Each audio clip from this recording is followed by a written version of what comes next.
Un sens du rythme aléatoire, des mouvements peu assurés, ces jeunes gens n'ont rien à voir avec des musiciens. Ce sont les employés d'une des plus grandes compagnies financières égyptiennes. La danse, les rires, on avait un peu oublié ça au bureau cette année. Comme la plupart des entreprises de courtage à travers le monde, cette société a été touchée par la crise économique. La responsable des ressources humaines a dû trouver une solution pour évacuer un peu la tension accumulée au travail. Je voulais faire quelque chose qui mêle l'apprentissage et l'esprit d'équipe pour accroître la productivité. Mais c'est vrai que c'était dur, étant donné la conjoncture actuelle, de convaincre notre patron. L'entreprise a fait appel à une société reconnue sur le marché du team building, autrement dit le développement de valeurs collectives en milieu professionnel.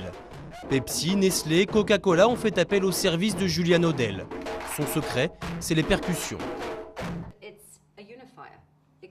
Ça a un effet unificateur, peu importe si dans la même pièce il y a le PDG et la dernière recrue. Tout le monde devient égal. Tout le monde a le rythme, ça transcende toutes les frontières.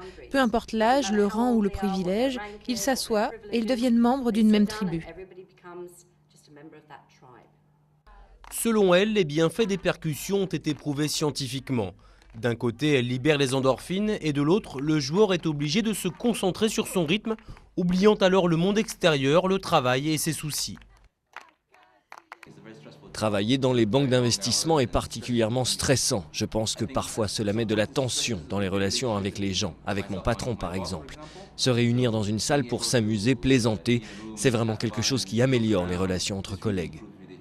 Partout où il passe, l'atelier est un succès, le collectif en sort renforcé.